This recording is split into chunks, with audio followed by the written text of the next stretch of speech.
Assalamualaikum warahmatullahi wabarakatuh.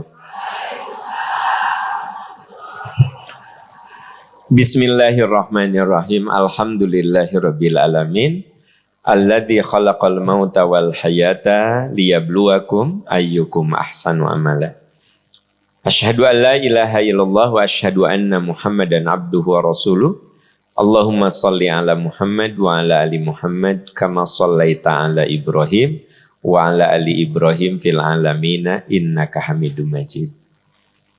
Bagaimana Ibu Leo, sehat?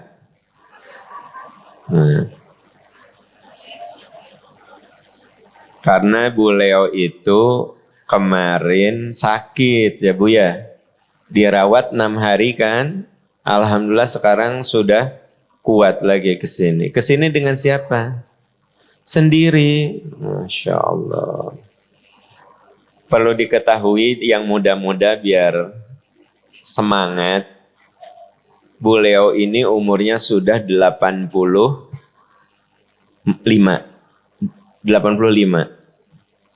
Kemarin sakit, dirawat 6 hari. Sekarang kesini sendirian, pakai kendaraan umum. Rumahnya di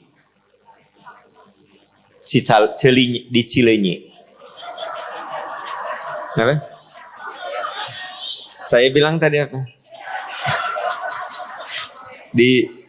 Tadinya mau bilang Cicalengka, menyatu Cicu di Cileunyi. Ibu sehat selalu, berkah ya. Kita tuh harus iri dalam kebaikan. Karena Nabi pernah ditanya, ya Rasulullah, wahai Rasulullah, siapa sebaik-baik manusia? Kata Nabi, man tala umruhu wa hasuna amaluhu. Panjang umurnya, panjang kebaikannya. Bu Leo 85, tapi masih semangat datang ke majelis taklim. Tidak diantar, pergi sendiri naik kendaraan umum. Yang aku nggak ngerti anda ini. Umur baru 32. Kalau nggak ada temen, nggak jadi. Ada nggak di antara anda? Kamu ngaji enggak? Enggak, seorang emoal. Gimana? Ayalah, aku tahu, jangan sok suci begitu. Anda mah kalau nggak ada temen nggak ngaji. Jadi kamu nggak ngaji? Enggak. Maneh mau orang geus siap-siap. Terjadi Anda mah kajian tinggal bongkar dari kerudung. Bu Leo nih sendirian, umur 85 tahun, dari Cileunyi, pakai kendaraan umum. Kebayang gak sama Anda? Sok belajar dari perjuangan yang hebat. Jadi saya pikir teman-teman nanti kalau ke pengajian, ada teman, alhamdulillah. Nggak ada teman, sendirian.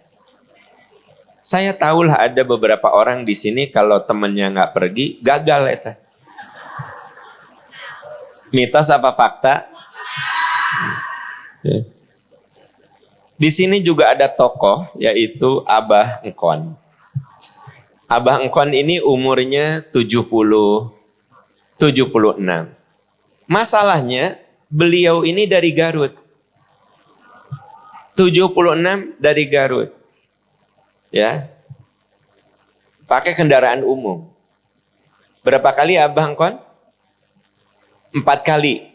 4 kali naik mobil. 4 kali. Beliau sendirian. Gak ada istilah karena gak ada temen gak pergi. Kalau nunggu temen, kapan perginya? Garut loh teman-teman. Garut. Udah gitu 4 kali naik mobil, ganti mobil. Nah jadi ini jadi pelajaran. Itu bagian dari ujian hidup sesuai tema kita hari ini. Dengar ya, hidup manusia itu punya harapan. Tapi kadang-kadang harapan tuh gak sesuai dengan kenyataan. Ibu pengen punya suami soleh, kaya ya. pinter, Kasep mah relatif dah. Nu penting mah soleh dan kaya. Soleh ge ari sangsara mah rudet.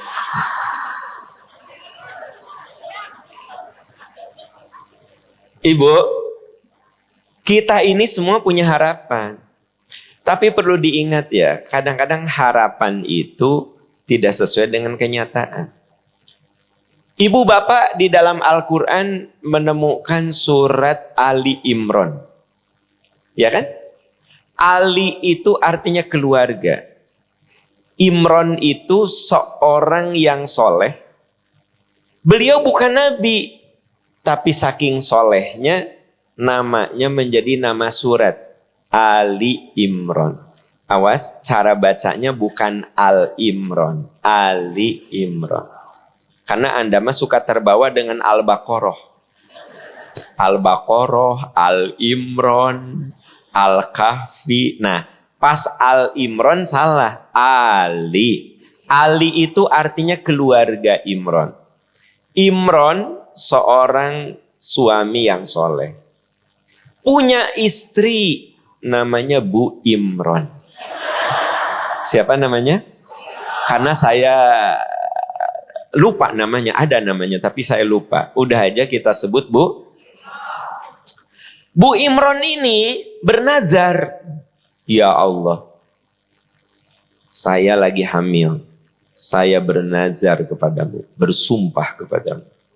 Bila anak ini lahir, saya akan tempatkan di Baitul Maqdis.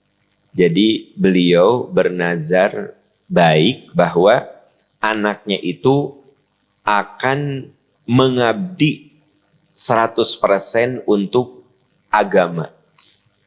Maka saya bernazar akan menempatkan anakku di Baitul Maqdis. Ya. Lalu disebutkan, falamma wadu'atha, ketika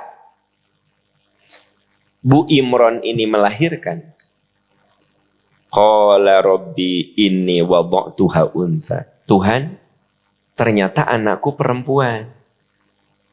Jadi begini tradisinya, zaman dulu, kalau orang itu meniatkan anaknya menjaga penjaga masjid, menjadi imam masjid, itu laki-laki. Berarti beliau secara tidak langsung berharap anaknya apa? Kalimat, Tuhan, saya bernazar, anak ini saya akan tempatkan di Baitul Maqdis. Maksudnya secara tidak langsung, beri saya anak laki-laki. Karena saya akan menjadikannya dia imam di Baitul Maqdis. Lalu di surat Ali Imran 36 dikatakan, falamma wadu'atha, ketika Bunda Imran ini melahirkan, qalat, dia bilang, Rabbi inni wadu'tuha untha. Tuhan, ternyata anakku laki-laki. Wallahu a'lamu bima wadu'at. Ternyata anakku itu perempuan. Wallahu a'lamu bima wadu'at. Dan tentu saja Allah Maha tahu apa yang ada dalam rahim itu. Ya. Walaysa dzakaru kal untha. Tuhan, laki-laki itu tidak sama dengan perempuan. Wa inni samaituha Maryam. Dan aku akan beri nama anak ini Maryam. Ibu, ini gambaran, walaupun Anda berniat baik, belum tentu nyatanya seperti yang Anda niatkan. Seperti Bunda Imran ini, dia ingin anaknya jadi imam di masjid di Baitul Maqdis. Tapi ternyata Allah ngasih dia anak perempuan. Dan dia bilang, Bunda Imran bilang, walisa dzakaru kal untha. Engkau Maha tahu ya Allah, laki-laki itu tidak sama dengan perempuan. Kalimat tidak sama dengan perempuan maksudnya gini, pupuslah harapan saya, anak saya nggak bisa jadi imam di Baitul Maqdis karena, tapi walaupun begitu, tetap niat saya akan saya wujudkan dan aku beri nama anak ini Maryam. Lalu Maryam berada di Baitul Maqdis tapi tidak jadi imam. Disekolahkan, dididiklah oleh Nabi Zakaria. Nah, saya hentikan cerita sampai di sini karena nanti bakal berkembang ke yang lain. Satu hal yang ingin saya sampaikan sama ibu dan bapak, hidup itu kadang tak seperti yang kita harapkan. Tak sesuai ekspektasi. Sekalipun nawaitu kita baik. Saya ingin tanya, Bunda Imron ini niatnya baik nggak? Mulia.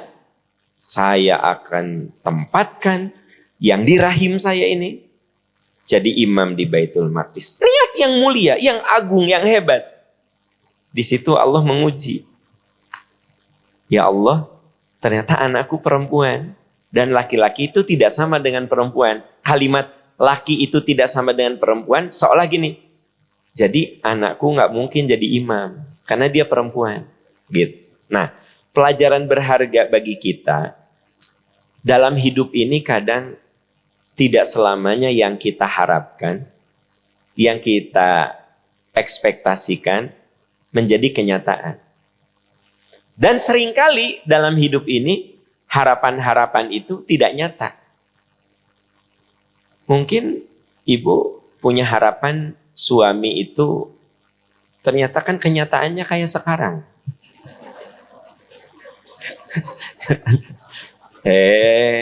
Bapak ge sama begitu. Bapak teh punya harapan tentang istri. Ayeuna faktanya istri bapak. Ya begitulah. Sesuai harapan sebagian. Jadi sebenarnya hidup ini nggak ada yang ideal. Dari ujung sana sampai sini nggak ada yang ideal. Anda pikir harapan-harapan saya nyata? Banyak yang tidak nyata. Dan saya yakin Bapak Ibu juga punya harapan dalam hidup. Dan lebih parah, Anda lebih banyak lagi tidak nyatanya. Nah, jadi jelaslah bahwa manusia boleh berharap. Dan harus berharap.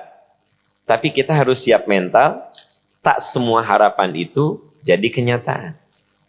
Islam itu sebenarnya mengajari kita punya harapan baik. Yang suka disebut dengan azam. Fa'idha azam tafatawakkal ala Allah. Jadi kita kudu punya cita-cita, kudu punya harapan, kudu punya keinginan yang agung. Jangan abal-abal. Sampai Nabi mengatakan, idza sa'altumul jannata fas'alul firdausa fa innaha 'alal jannah. Bahkan kalau kamu berharap surga, berharaplah firdaus. Itu surga tertinggi. Jadi kita disuruh punya harapan, punya cita-cita itu yang agung. Tapi kita harus siap mental dalam hidup ini. Walaupun misalnya ibu pengen punya suami yang soleh, yang sayang sama anak, yang jadi contoh teladan keluarga, ya mudah-mudahan rezekinya juga berlimpah, ya kan gitu. Apa yang terjadi sekarang? Gak usah dijawab. Gak usah dijawab. Dari cara Anda memandang, saya sudah bisa baca, saudara-saudara. Nggak usah dijawab. Kalau dijawab malah pidosaun.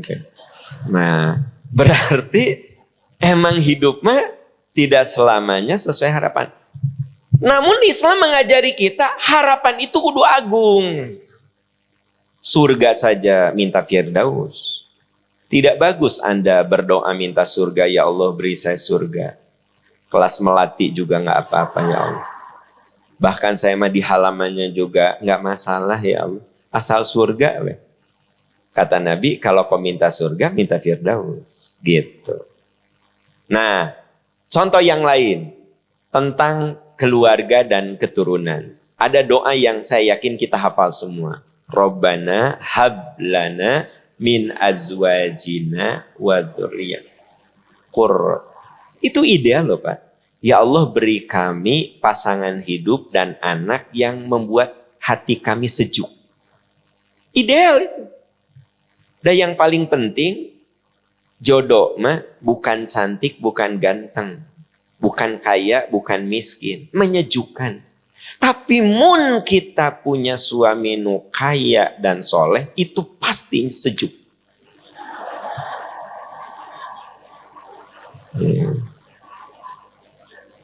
Jadi ternyata ketika kita mohon sama Allah tuh ideal. Ya Allah beri kami pasangan hidup dan anak qurrata a'yun. Menyejukkan hati dan fikir. Endingnya ini loh yang menarik. Waj'alna lil muttaqina. Jadikan kami imam bagi orang takwa. Kebayang gak sama ibu dan bapak? Bukan jadikan kami orang takwa. Apa jadikan kami imam bagi orang takwa. Ideal tidak? Jadi ternyata di satu sisi Islam itu menyuruh kita untuk punya cita-cita agung, punya cita-cita hebat, ya kan? Tapi di sisi lain kita harus menerima kenyataan kadang-kadang yang kita cita-citakan tak sesuai dengan yang kita boro-boro level kita, yang ibadahnya kalau lagi semangat ya tahajud, lagi nggak semangat subuh juga dijamak dengan duha. Ya. Iya. Hari kamu sholat duha, lain subuh. Hah? Ya, orang kerhoream. Nah, ya. Kabayang istrinya Imron, ahli ibadah yang luar biasa, dikasih ujian. Ternyata harapan idealnya tidak nyata. Walaisa dzakaru kal unsa, Tuhan, ya Allah ternyata anakku perempuan bukan laki. Nah, jadi ini pelajaran berharga bahwa memang kita harus siap mental, Pak. Dalam hidup ini tak selamanya seperti yang kita inginkan, yang kita harapkan. Gitu. Saya hadir di sini ada satu harapan. Kita bisa berbagi pengalaman, berbagi ilmu. Ibu, bapak bisa paham apa yang saya omongkan. Tapi ternyata ayah oge nu teu paham. Saya kudu menerima kenyataan. Gitu. Pas bubar teh, Ari Paam ngebahas naon? Nggak tahu dah Maryam gitu. Ente ima esina naon? Ente ingat Maryam. Nah, padahal saya kan sudah berjuang. Asa menjelaskan teh pelan-pelan gitu kan. Tapi saya harus siap mental. Nah, pas ketemu suaminya, Pak Am, kemarin istri saya ikut pengajian. Pas ditanya teh kieu, nggak tahu udah nggak jelas ngomongnya. Oke, nggak jelas ngomongnya. Nggak tahu dari si Pak Am. Mama hari kemarin ngaji, iya di TSM. Banyak yang hadir. Banyak penuh. Ngebahas naon? Itu jelas. Nggak tahu udah ngomong teh ke sana ke sini, yang inget teh Maryam weh. Maryam ada. Saya kudu siap menerima kenyataan. Ya, jadi saya punya satu harapan, tapi ya terimalah kenyataan itu. Ya.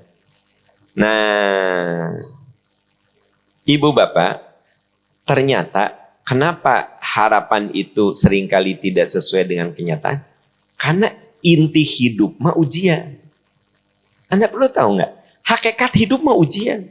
Makanya hidup mah nggak akan menemukan yang ideal. Nggak akan, Bu.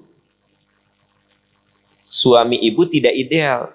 Ibu ganti suami. Ibu pikir bakal ideal dengan suami baru. Bisa lebih parah. Banyak kejadian gitu. Mata yang sekarang syukuri aja lah. Ibu ganti juga belum tentu lebih baik. Bapak juga sama begitu, Pak. Jadi ternyata ada orang yang sudah cerai 4 kali. Iya mah bukan heureuy, serius. Nikah, cerai. Kenapa? Itu cocok ah. Lebang ngomong. Oke. Nikah lagi. Karena kemarin pengalaman nikah dengan yang banyak ngomong teh dia capek. Nikah deui. Cari yang jarang ngomong. Cerai deui. Kunaon kamu cerai? Jika patung tarang ngomong. Sok. No kamari mah ngomong wae nepi ka urang ge cenah eksare teh. Ieu we. Da jiga nama penyiar radio teh cenah.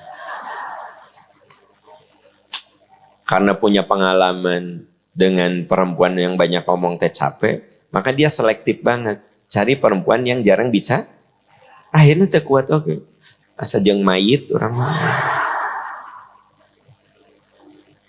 Di pagi nepi ka sore cuma bilang iya, iya. Eta ge kan aku ngomong. Kalau kang ngomong mah diem. Tuh salah lagi. Ya kan? Gitu. Nikah deui. Cerai. Kenapa kamu cerai? Sering kasurupan. Udah gitu pas kasurupan teh dibacakan ayat kursi temempan. Falak binas temempan. Maksudnya kasurupan balanya. Cenah orang mah capek cenah. Sering kasurupan balanja cenah. Ku urang dibacakan ayat kursi, macuh teh balanja. Gitu. Jadi saya ingin cerita. Orang ini cerai 4 kali mencari perempuan yang sempurna. Cek saya teh, nah kamu 10-100 kali nikah, udah mulai sempurna. Perempuan sempurna, mas saya bilang nanti di surga. Eta ge mun kamu asup surga. Kan kamu cantang tuh cek saya. Jadi bapak, jangan pernah mencari kesempurnaan perempuan di muka bumi. Mualayan sempurna. Perempuan sempurna mah nanti di surga. Itu pun kalau bapak masuk surga. Ibu nggak usah cari laki-laki sempurna. Ibu ganti lagi. Nggak akan ada yang sempurna. Baru bakal menemukan pasangan sempurna. Nah di surga itu pun masuk surga. Itu ada kata-kata itu penting tuh. Itu pun kalau. Berarti apa? Emang hidup mah ujian. Nggak ada yang sempurna. Nggak ada. Ya gitu. Nah ini yang tadi jadi pembuka saya. Surat Al-Mulk ayat 2. Surat Al-Mulk ayat 2. Alladzi khalaqal mauta wal hayata liyabluwakum ayyukum. Allah yang menciptakan kehidupan dan kematian. Allah yang ngasih kamu hidup. Allah yang membatasi hidup kamu dengan mati. Liyabluwakum, untuk mengujimu. Siapa di antaramu yang paling baik amalnya? Ibu bapak ingat ya, kita hidup itu bukan pilihan kita. Kita lahir dari rahim siapa bukan pilihan kita. Kita lahir di tahun apa bukan pilihan kita. Makanya hati-hati, jangan suka menggugat takdir Allah dengan kalimat gini. Kenapa ya Allah aku dikasih orang tua kayak begini? Misalnya orang tuanya kurang ideal. Ya Bu, gimana? Gimana Bu? Gimana Bu? Yang sempurna. Nah nanti dibahas di surga. Ya kan di dunia mah teh sampurna hari Ibu. Kan aku udah bilang tadi. Di dunia mah tidak sempurna. Nah jadi yang sempurna mah di surga. Orang tua yang sempurna gimana? Enggak ada yang sempurna. Enggak ada. Saya di mata anak saya pasti banyak kekurangan. Iya. Padahal mungkin saya berjuang untuk menjadi ayah yang terbaik untuk anak saya. Tapi belum tentu kata anak saya teh bahwa saya itu ayah yang sempurna. Gitu.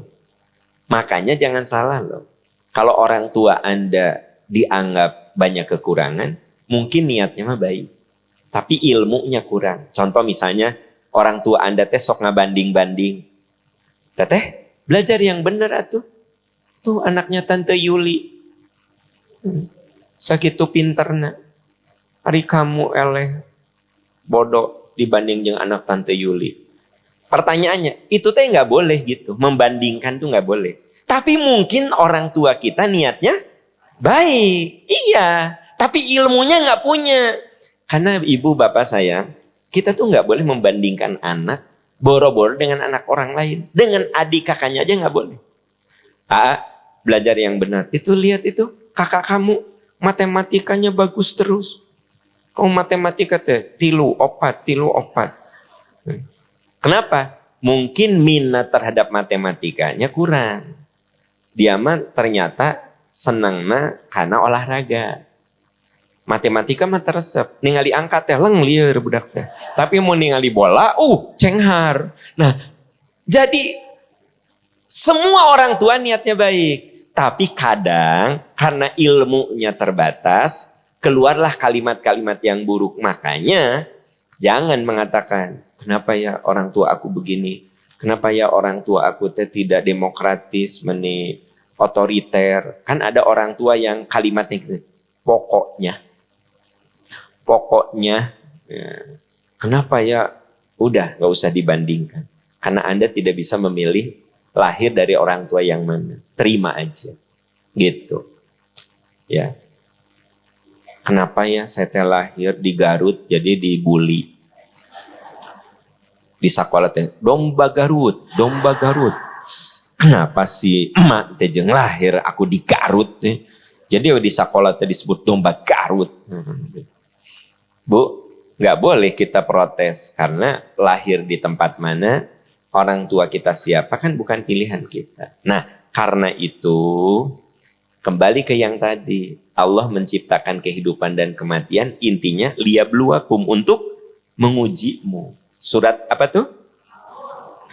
Dikuatkan lagi dengan surat Al-Anbiya ayat 35. Apa Al-Anbiya ayat 35? Kullu nafsin dha'iqatul maut. Setiap makhluk yang bernyawa akan merasakan mati. Wa nabluukum bisyarri wal khairi fitnah. Dan kami akan mengujimu dengan kebaikan dan keburukan. Ayat ini, surat apa tadi? Ayat 35, mengisyaratkan saya, Bapak, Ibu tidak akan mati kalau batu ujiannya belum habis. Jadi gini, ada orang yang di usia 30 sudah meninggal karena soal ujiannya udah habis.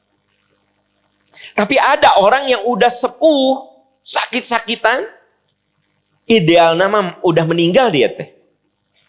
Ada dokter cerita sama saya, dokter bedah, Pak, betul ya, umur itu benar-benar di tangan Allah. Kenapa?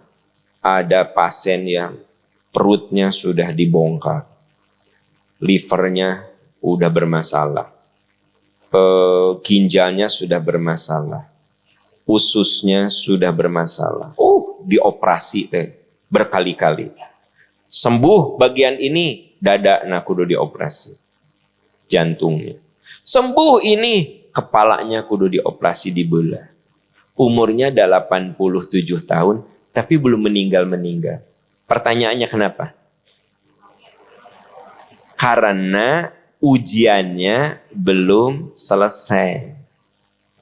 Tapi ada orang yang usianya masih muda, udah meninggal. Ya karena soalnya udah habis. Adik saya meninggal 10 tahun yang lalu. Adik kandung saya. Kenapa? Soal ujiannya udah selesai. Dipanggil sama Allah. Saya waktu ceramah kayak begini, ayah ibu-ibu yang komen gini, kalau begitu mah atau mendingan banyak soalnya ya gitu. Jadi aku mah takut soalnya keburu habis. Nah, ya. Jadi sebenarnya itu bukan pilihan. Tapi yang pasti kapan kita mati? Kalau ujian kita sudah selesai. Selama ujian kita masih ada, soal itu masih ada, kita nggak akan mati. Itu ayatnya. Kullu nafsin dha'iqatul maut wa nabluukum bisyarri wal khairi fitnah wa ilaina turja'un. Begitu ujianmu habis, kamu akan kembali kepadaku. Surat Al-Anbiya ayat 35 itu. Jadi berdasarkan analisa-analisa ini jelas bahwa hidup itu nggak ideal. Semakin Anda mencari hidup yang sempurna, semakin Anda kecewa. Jadi semakin kita mencari kesempurnaan, semakin kita kecewa. Kenapa?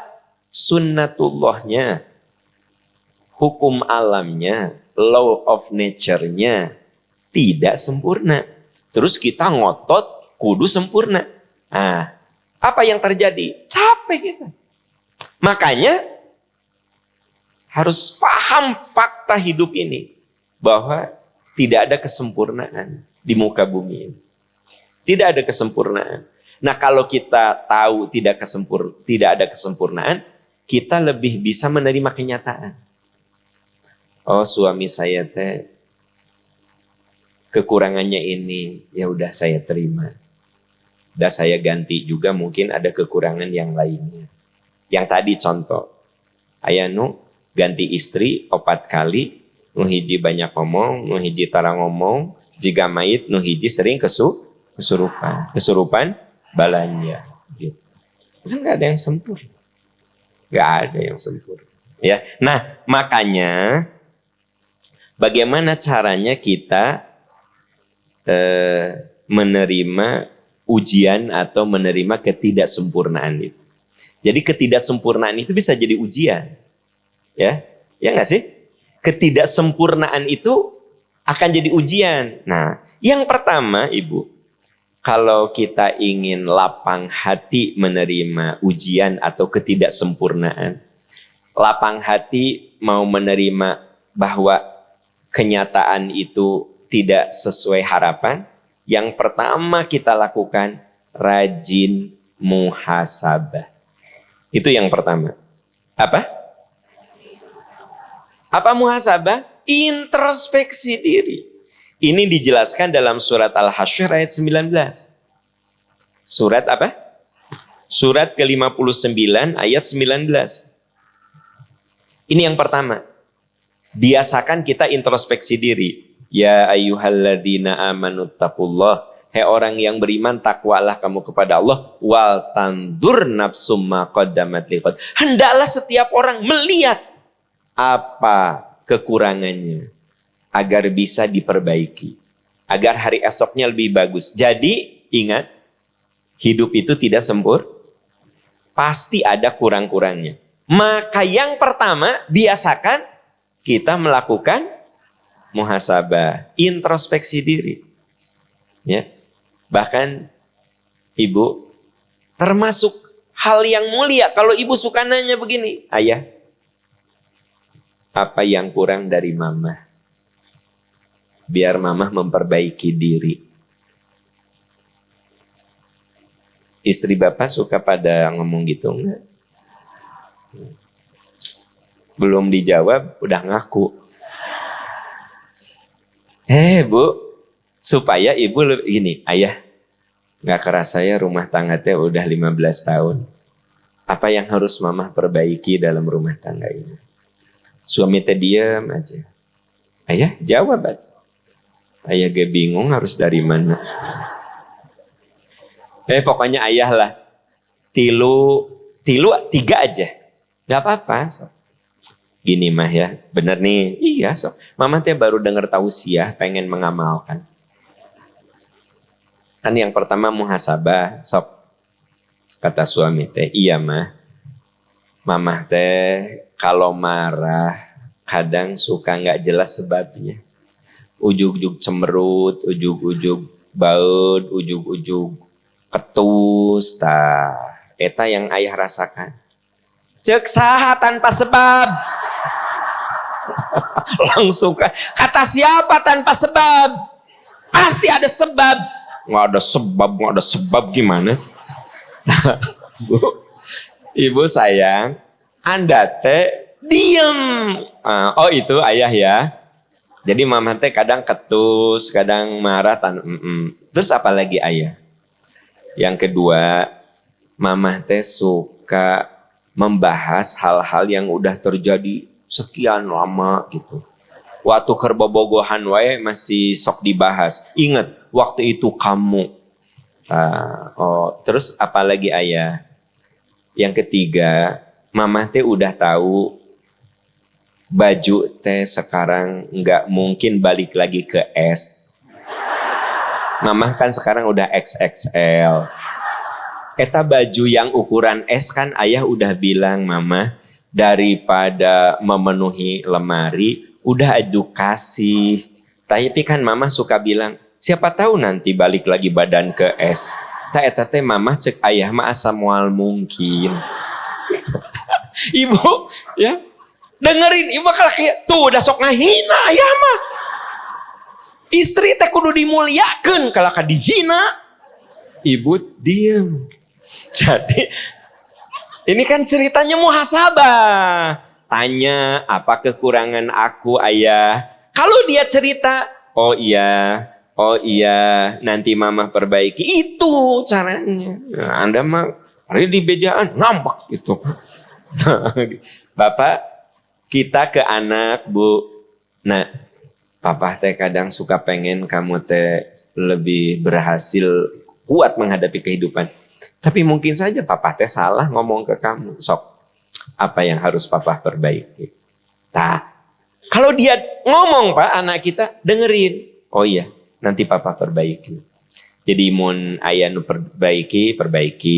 Kalau mungkin komentarnya terlalu berlebih, ya papa teh sok cerewet mun aku belum bangun teh. Nah, Bapak diem aja. Tapi kan karena itu komentarnya salah, anger ya, engke mah subuh teh anger dibangun ke gitu kan. Jadi nggak usah misalnya, coba apa kekurangan ayah? Iya ayah teh kalau ngebangunin teh terus-terusan. Iya iyalah kan ayah. Nah, udah diem Pak, dengerin kan judulnya juga muhasabah. Jadi kalau muhasabah mah ya udah mendengarkan. Kalau menurut kita omongannya benar, oh iya. Kalau menurut kita, ahnya tuh saya sebagai orang tua memang kudu cerewet ke anak teh tentang sholat mah. Tapi anak bilang, bapak sama ibu teh cerewet banget kalau aku belum sholat terus saya ngomel. Tak eta mah walaupun dia bilang gitu, kita nggak usah kemudian jadi baiklah nepi ke jam 8 ge da kata dia cenah aku teh terlalu cerewet. Ya ari kitu mah kan bahaya. Jadi tak semuanya memang harus kita perbaiki kalau ternyata omongan dia salah. Tapi hal yang paling penting, jadilah pendengar yang baik. Ya. Ibu, kalau ibu masak, suami nggak pernah makan, jangan marah-marah. Mama Gus masak, nggak pada dimakan, capek-capek. Ibu jangan gitu. Ayah, apa yang harus mama perbaiki kalau masak? Apa coba ternyata? Ya mah kalau bisa masak teh variatif, mah tiap hari nog deui. Ayah teh ningali nog teh geus lieur mama. Emang nognya sok ya ceplok nog. Tapi kan kita nikah udah 12 tahun nog terus. Kan gitu. Ya kan? Oh gitu ayah dengerin aja gitu ya. Nah jadi ternyata kalau kita ingin bisa menerima ujian atau kenyataan, satu muhasabah.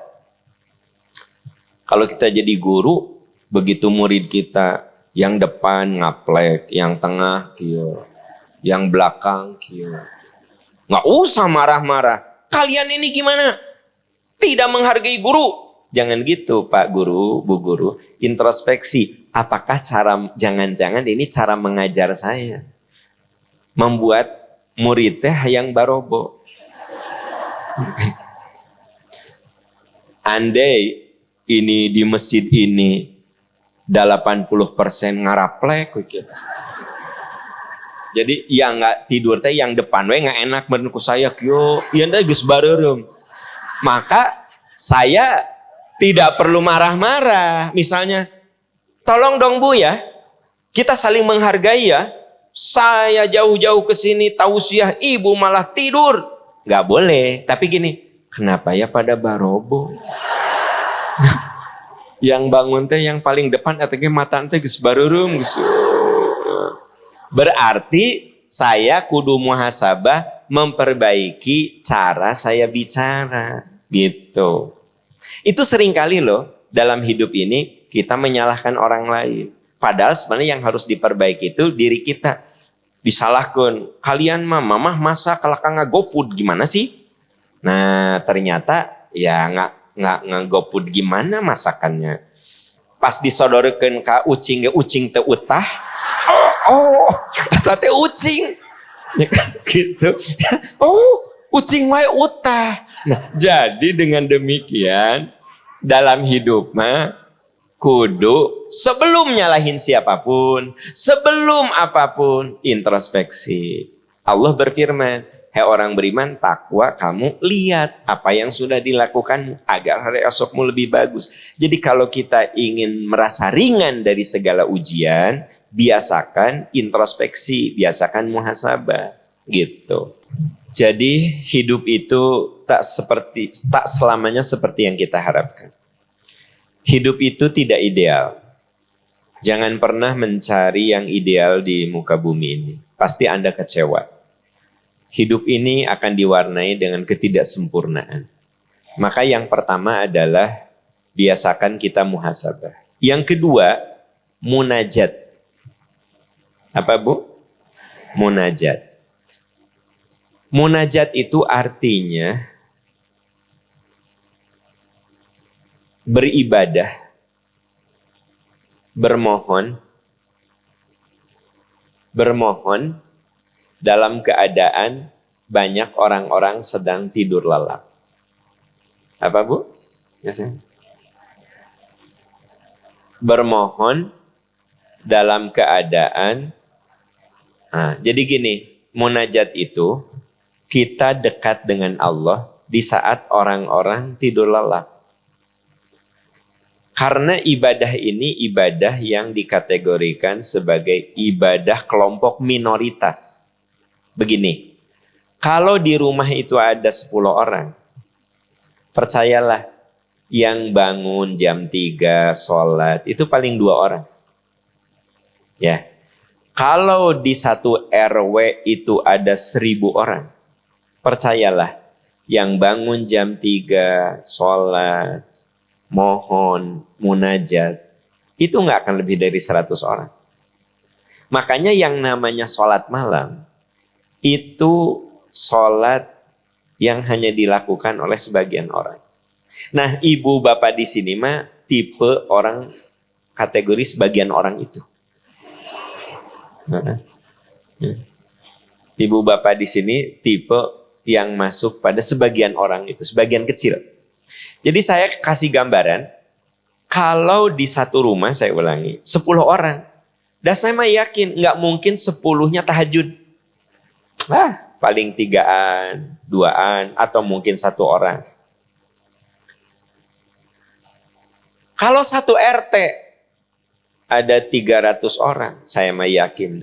Mungkin 3 sampai 10 orang yang tahajud. Makanya munajat itu amaliyah yang spesial. Amaliyah yang biasa dilakukan oleh orang soleh. Kata Nabi, alaikum biqiyamil lail. Biasakan kamu sholat tahajud. Fa inna hada'bus solihin. Itu kebiasaannya orang-orang soleh. Nah, saya lihat ibu bapak di sini adalah orang-orang soleh dan soleh. Karena Anda itu rata-rata ahli tahajud. Karena tahajud itu ibadah, nanti akan saya bacakan ayatnya. Ibadah yang paling spesifik karena vibes-nya, auranya, atmosfernya beda. Sekarang ibu sholat jam 3 pagi. Hening, yang terdengar suara-suara alam. Allahu Akbar. Suara katak, suara jangkrik, tapi ada suara alam lainnya.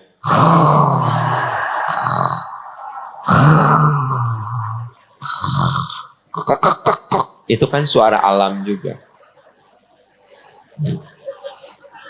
Suara alam nanti keluar dari yang di sebelahnya. Artinya diakui loh, sholat tahajud itu auranya teh aura lebih syahdu. Coba bandingkan dengan sholat duha. Kalau sholat tahajud kan saya bilang tadi suara alam, hening. Kadang-kadang sekali-kali terdengar suara Bapak Satpam Hansip yang ngaronda, ya kan? Nah, kadang-kadang terdengar suara kucing berantem, kadang-kadang terdengar suara kokok ayam, gonggongan anjing. Itu malam banget gitu kan. Auranya beda. Coba dengan duha. Allahu Akbar. Sami Allah. Neng sayur. Nog hayam saya, neng, nog hayam. Allah, sami Allah. Itu kan vibes waktu duha sama gitu. Atmosfernya. Rakaat berikutnya. Sampah. Sami Allah. Allah. Sampah. Bu, yang saya ceritakan mitos apa fakta? Jadi auranya sholat malam itu beda. Beda, Pak. Nah, karena itu, tahu nggak? Nabi Shallallahu Alaihi Wasallam di dakwah yang pertama di Makkah itu beratnya luar biasa.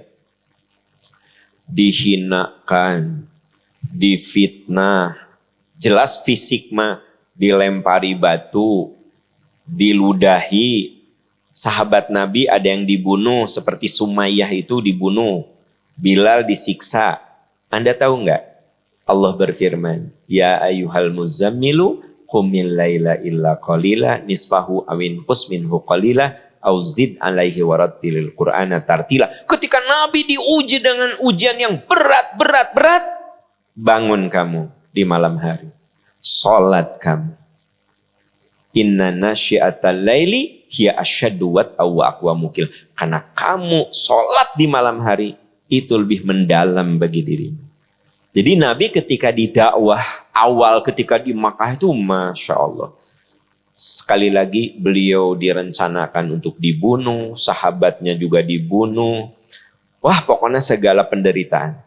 Tahukah Bu, Allah nyuruh kepada Nabi, dekatkan dirimu dengan sholat pada saat orang-orang sedang tidur. Makanya bagi Bapak Ibu kalau kita sedang banyak masalah, dekatkan diri kepada Allah. Rajin sholat tahajud, rajin sholat malam. Ini mah lagi banyak masalah. Drakor atau unggal enjing-enjing kumaha. Lagi banyak masalah, lagi banyak problem, malah diperbanyak nonton drama Korea. Satu kali nonton satu episode, tapi ada 4 judul. Jadi 4 episode. Ketika banyak kasusah, banyak penderitaan, larinya itu munajat. Bukan lari malah kumpul dengan teman-teman. Kunaon kamu? Kerudet aing mah ngarobrol hayu urang lah. Rudet orang kasalaki nih. Kumpul sama teman-teman. Besok di mana? Urang ngabaso enggeus lah. Nu lada sakalian. Nu pedes sakalian. Kenapa? Salaki keur pikas sebeleun ya. Ngabaso. Besokna lagi urang ngabubur. Naon? Mertua pikas sebeleun oge. Nah.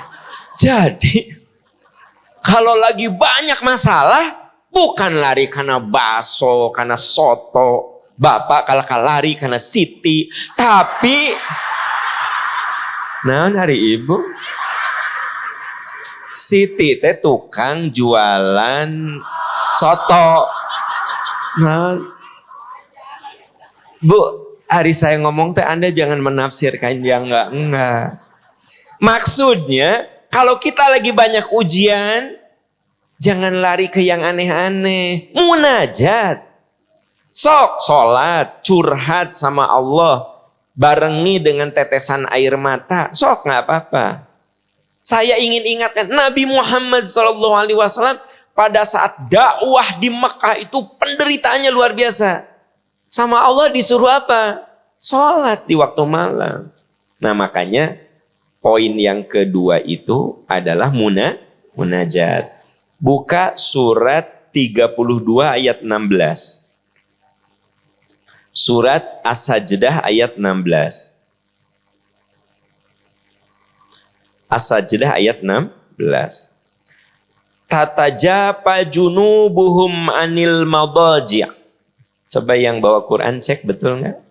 Tatajafa junubuhum anil madaji'. Yad'una rabbahum khawfaw wa tama'a. Wa mimma razaqnahum yunfiqun. Mereka meninggalkan tempat tidurnya. Mereka menjauhkan badan dari tempat tidurnya alias bangun. Mereka yad'una rabbahum khaufaw wa tama'a.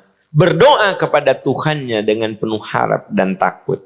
Jadi saudara-saudaraku tercinta, saat kita ini punya banyak ujian, punya banyak penderitaan, jangan lari kemana-mana. Jangan lari malah ke Bapak makalahkan nonton TikTok atau Bapak TikTok itu tidak menyelesaikan masalah.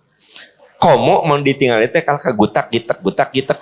Bapak Ketika Bapak banyak masalah, kalahkan nonton TikTok gutak-gitak. Tidak menyelesaikan masalah. Ayah ibu-ibu mun ayah masalah teh muka balanjaan. Asupkeun kana karanjang, asupkeun kana karanjang, asupkeun sampai ada tulisan karanjang sudah penuh, keluarkeun deui. Ya Anda kan teu balanja, nggak punya saldo kok. Tapi kemudian itu jadi pelarian. Masukkan duit, masukkan keluar. Kenapa nggak menyelesaikan masalah? Sok lari pada munajat gitu, ya. Kenapa? Itu yang paling realistis untuk menyelesaikan masalah hidup kita. Minimal kita curhat sama Allah. Karena Bapak Ibu, manusia itu makhluk yang kalau sudah mengeluarkan unek-uneknya itu lebih ringan. Lebih ringan, kan gitu. Bahkan ada penelitian, orang yang punya binatang kesayangan dan sering ngobrol dengan binatang kesayangannya lebih sehat daripada yang tidak punya binatang kesayangan. Contoh misal, nggak ini mah ngobrol jeung ucing wae lebih sehat. Ini ada penelitiannya. Misalnya gini, saya itu kalau ada masalah ngomong dengan kucing saya, si Gray. Saya punya kucing 3, Gray, Niko, sama Timu. Barudak caricingnya. Ngomong saya. Ngomong. Tiap ayam masalah saya ngomong. Tah, menurut penelitian, orang begitu lebih sehat. Apalagi kalau kita langsung ke pencipta kita. Kabayang teh, ngobrol dengan binatang kesayangan aja, rilis beban kita tuh lebih ringan. Itu teh ke binatang. Gimana dengan pencipta kita? Ya Allah, ya Rahman, ya Rahim. Engkau yang maha tahu segala kesulitan saya, ya Allah. Saya yakin Engkau tidak akan memberikan ujian di luar kemampuan saya. Beri saya ya Allah kekuatan. Beri saya energi untuk menyelesaikan ini. Engkau maha kuasa atas segala sesuatu. Saya yakin di balik segala ujian yang saya hadapi, pasti ada hikmah. Dan hanya Engkau yang maha tahu segala hikmah itu. Itu jauh lebih kuat daripada Niko, Gray, Timu. Aing keur keheul.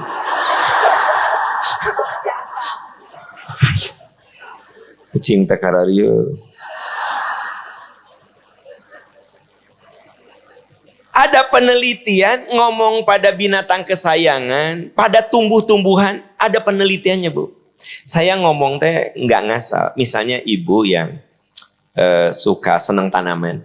Terus ibu ngomong, nanti kamu berbuah ya, kamu sehat ya, kamu harus kuat menghadapi serangan-serangan hama. Jika mami, ayeuna mami keur aya serangan ti salaki mami. Mami kuat, maraneh kudu kuat. Ya, cengek, tomat, bonteng, maraneh. Ibu sayang, Anda pikir aku canda? Itu serius. Ngomong sama tanaman itu bisa lebih sehat daripada duduk di kursi gelo.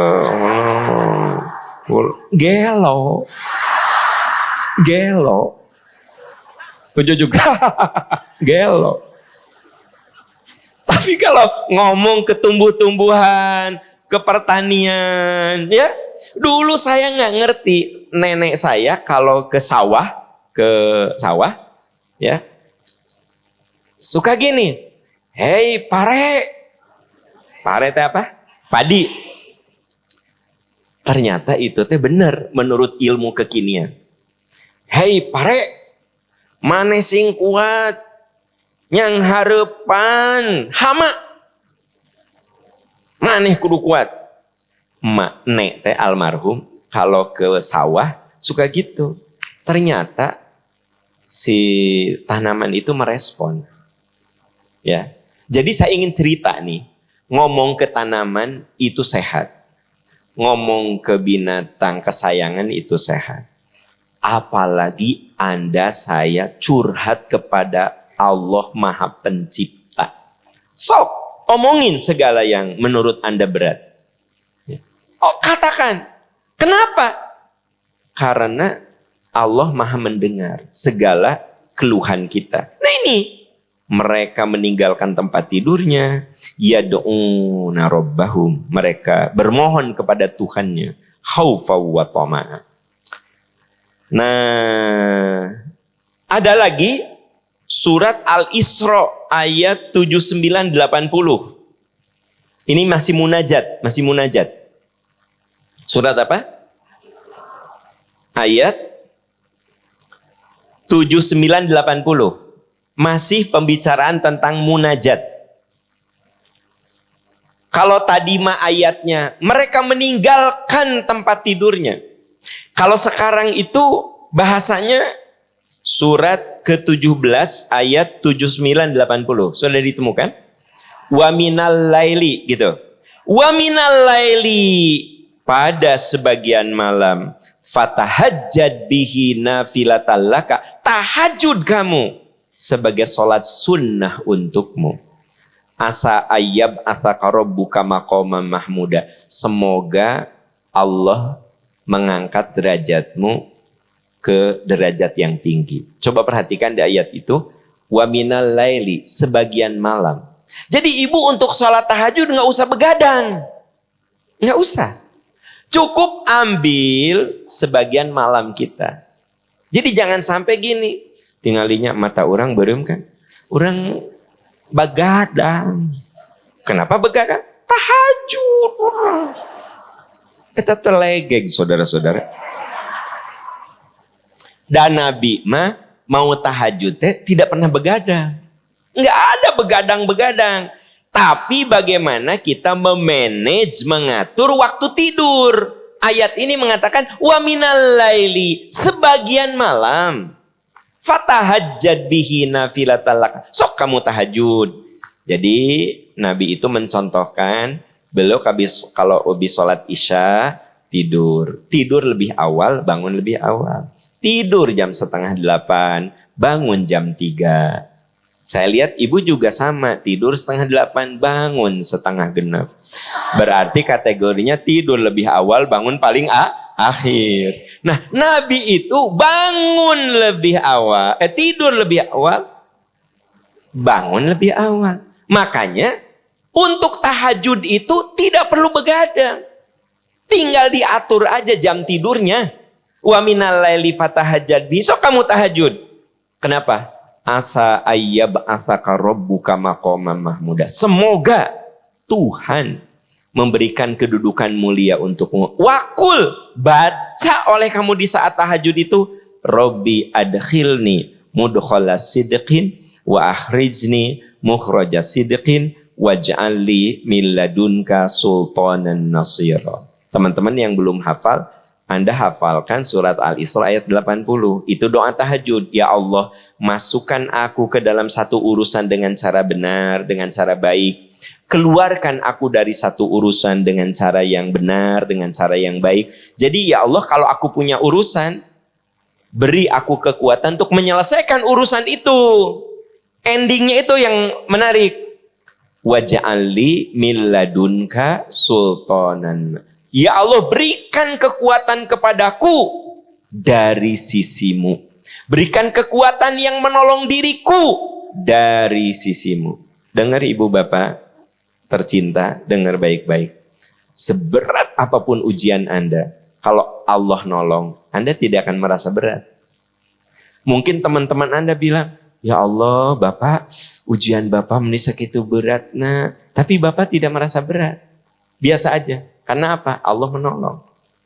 Kalau Allah sudah menolong kita, semua yang ada di muka bumi ini mau mencelakakan kita, Anda nggak akan celaka. Allah yang nolong. Makanya doa ini jangan dianggap abal-abal, jangan dianggap kecil. Ini besar. Waj'alli min ladunka sultanan.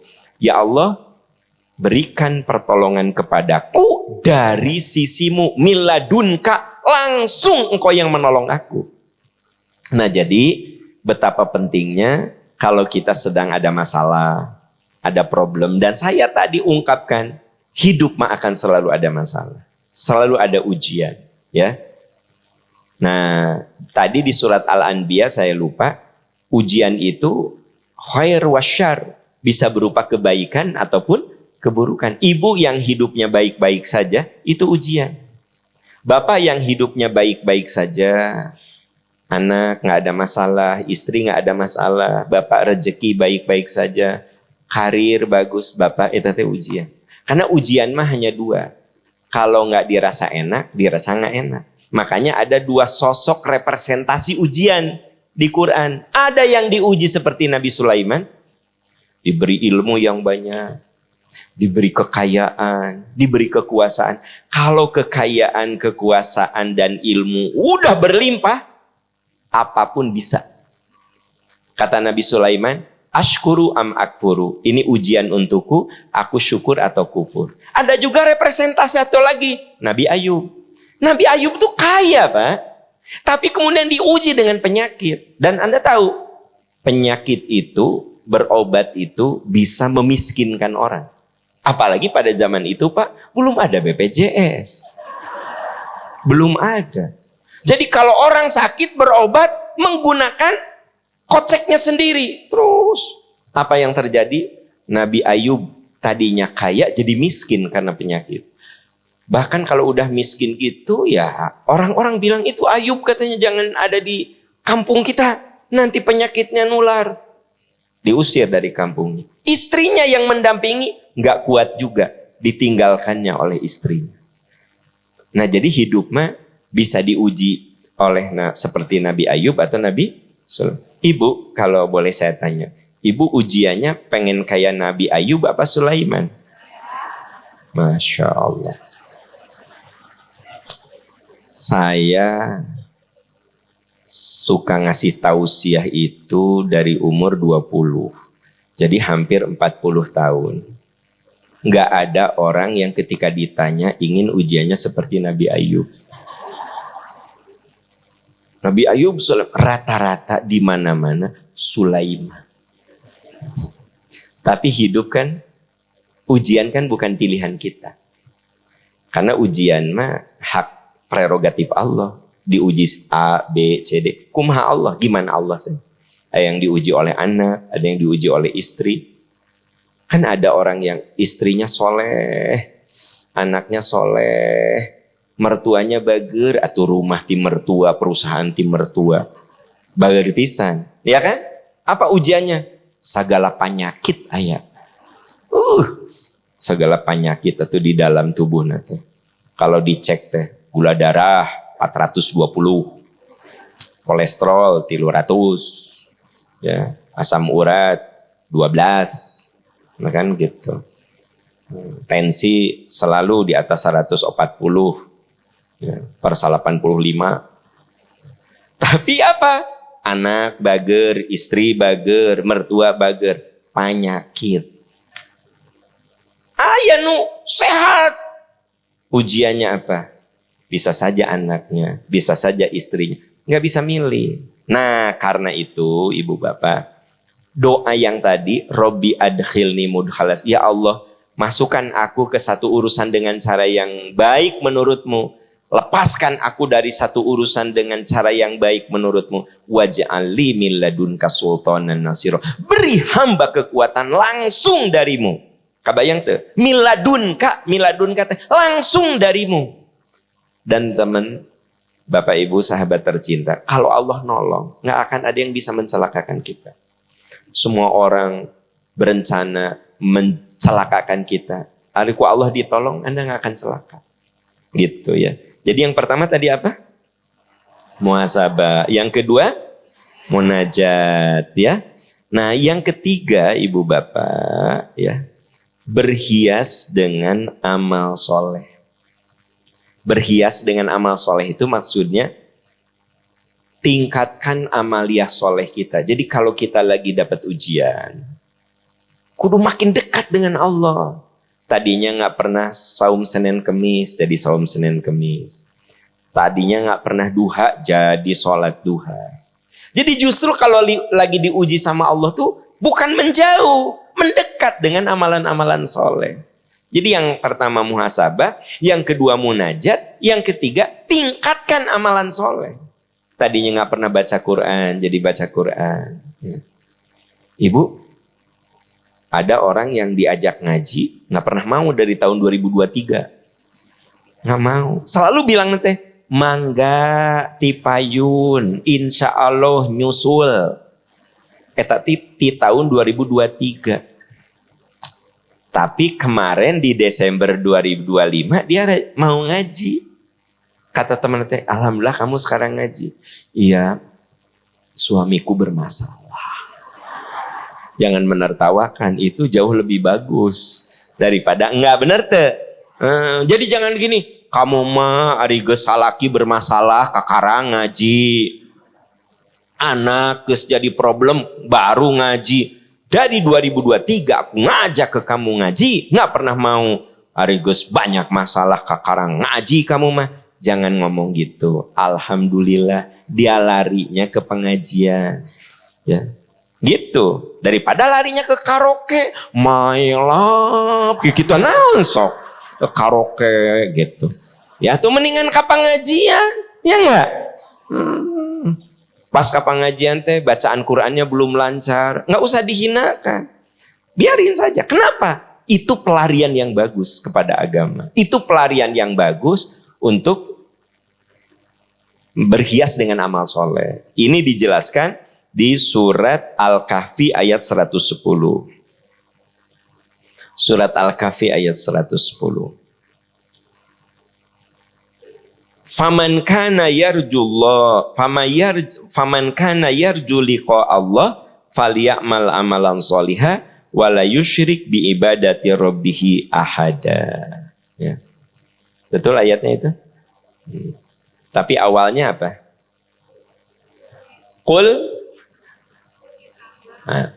Qul innama ana basyarum mithlukum yuha ilayya. Itu cerita bahwa katakan, aku ini manusia biasa. Hanya aku dapat wahyu. Jadi gini Bu, Nabi Muhammad dan kita itu sama. Apa samanya? Manusia. Nabi ketika dilempari batu berdarah. Nabi ketika dalam perang Uhud giginya patah. Sama dengan kita. Tidak ada terceritakan Nabi dilempari batu jebrot. Kuat kan? Kuat kan? Enggak. Nabi berdarah-darah. Kalau Nabi tidak makan, lapar. Kalau tidak minum, haus. Mirip kita. Qul innama ana basyarum mithlukum yuha ilayya. Katakan, aku itu sama seperti kamu. Bedanya aku dapat wahyu. Nah di ayat itu ada kata-kata faman kana yarju liqa rabbi. Kalau kamu ingin bertemu dengan Tuhan, falyamal amalan sholih. Sok kamu beramal yang soleh. Bertemu dengan Allah tuh maknanya dua. Bertemu dengan Allah dalam arti di akhirat kita bertemu dengan Allah. Bertemu dengan Allah dalam arti kalau kamu ingin dapat pertolongan Allah, sok beramal yang soleh.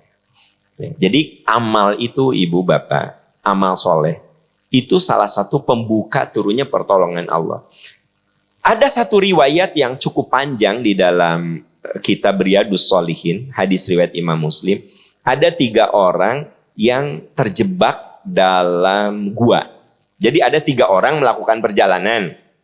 Terjadi hujan. Mereka berteduh di sebuah gua. Ternyata longsor, Bu. Blep. Ada batu yang persis jatuh menutupi pintu gua. Oh, didorong sama 3 orang. Nggak bergerak. Akhirnya ada ide gini. Sok kamu ceritakan amal soleh yang kamu lakukan dan bermohon kepada Allah wasilah, tawasul dengan amal soleh itu. Kata yang satu, ya Allah engkau maha tahu aku punya orang tua. Aku berjuang untuk memuliakannya. Aku selalu mengutamakan makanan untuk orang tuaku sebelum aku memakannya. Ya Allah, kalau perbuatan aku terhadap orang tua itu amal soleh, tunjukkan ya Allah. Didorong tabatu teh, kres, ngagolosor. Itu isyarat bahwa amal soleh itu bisa jadi wasilah terkabulnya doa. Kosor. Yang satu lagi, ya Allah saya tuh punya usaha. Ada karyawan saya yang dia itu pas gajian tidak ada. Lalu gaji itu saya jaga amanah gaji itu, saya masukkan dalam modal. Sekian tahun dia datang bertanya tentang upah yang belum saya berikan. Lalu saya katakan, upah kamu ini, jadi unta, jadi ini, jadi kendaraan. Jadi. Kata si karyawan itu, kamu jangan menghina saya Pak. Enggak menghina. Uang kamu sama saya dimasukkan jadi modal. Berarti itu tanda orang yang amanah.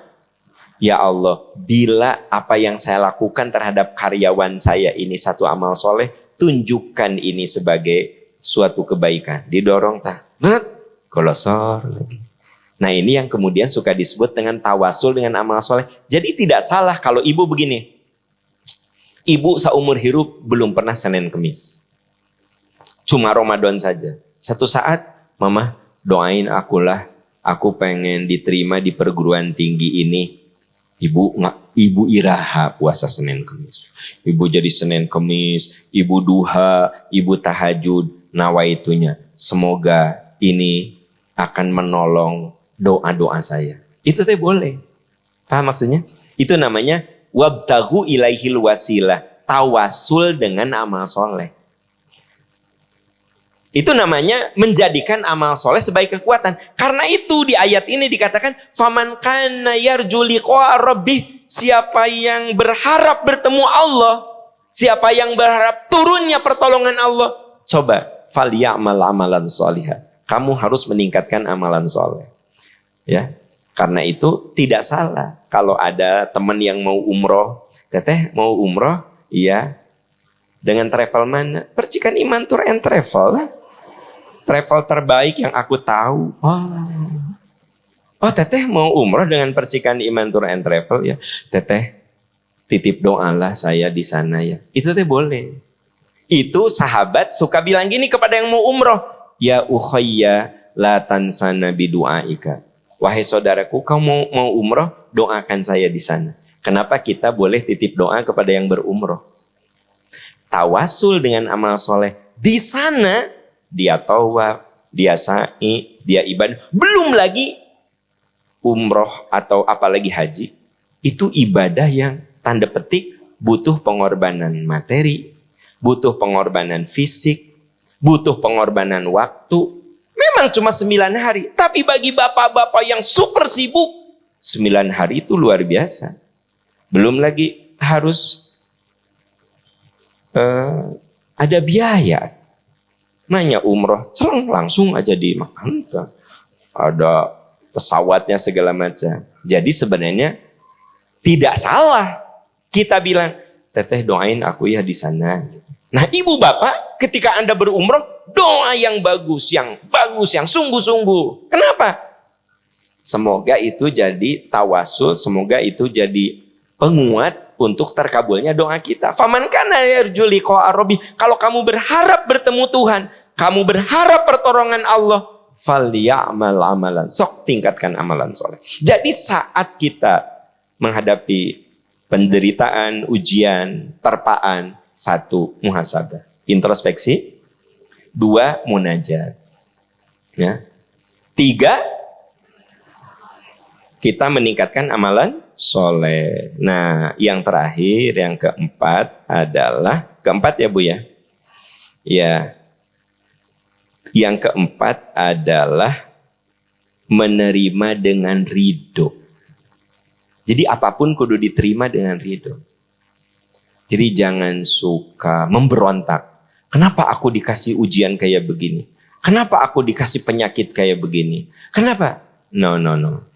Ya Allah, beri hamba kekuatan. Terima aja.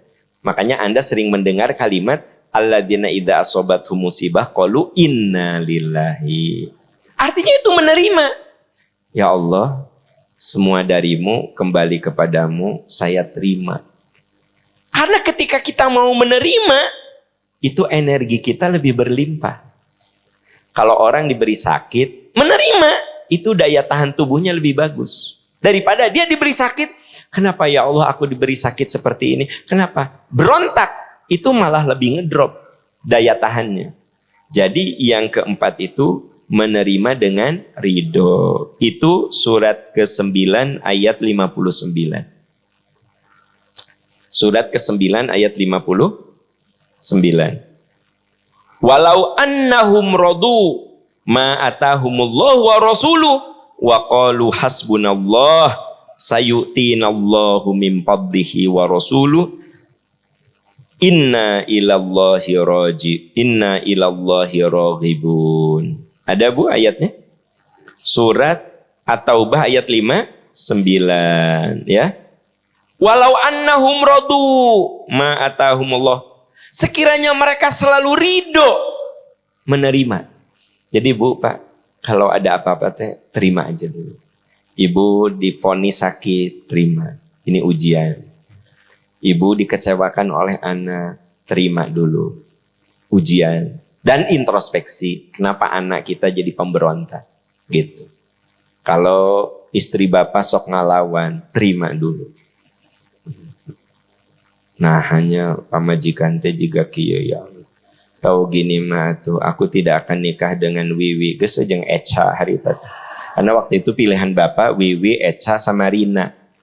Nah nggak usah kemudian kenapa aku dikasih Wiwi padahal jika namun Echa atau Rina. Nah udah Pak, terima aja. Anak geus opat gimana? Terima aja. Ya kan gitu. Walau annahum radu ya. Gitu. Jadi ibu bapak itu berapa? Ini yang paling penting. Yang 4 itu. Masih ada yang lainnya. Tapi yang penting yang 4 ini. Satu apa? Jangan nyalahin siapa-siapa. Introspeksi dulu. Munajat. Mohon. Sama Allah kekuatan. Terus tingkatkan amal soleh. Semoga amal soleh tadi menjadi pembuka turunnya pertolongan. Terus apa? Terima dengan ridho. Nah insya Allah dengan begitu ya kita bisa sabar sepanjang masa. Karena ingat loh, sabar itu nggak ada batas, nggak ada. Dan itu kudu kita miliki sepanjang hayat sampai akhir hayat. Jiwa sabar itu harus kita punya. Rumusnya 4 yang tadi. Semoga kita semua diberi kekuatan untuk selalu bersabar. Amin ya robbal. Ibu bapak itu yang bisa kita bahas, insya Allah bulan depan kita bertemu lagi di sini. Karena pengajian di Masjid Agung Trans Studio Mall, jadwal saya buat sebulan sekali insya Allah ya. Informasinya akan disampaikan nanti. Terima kasih. Subhanaka Allahumma wa bihamdika asyhadu an la ilaha illa anta astaghfiruka wa atubu ilaik walhamdulillahi rabbil alamin. Wassalamualaikum warahmatullahi wabarakatuh.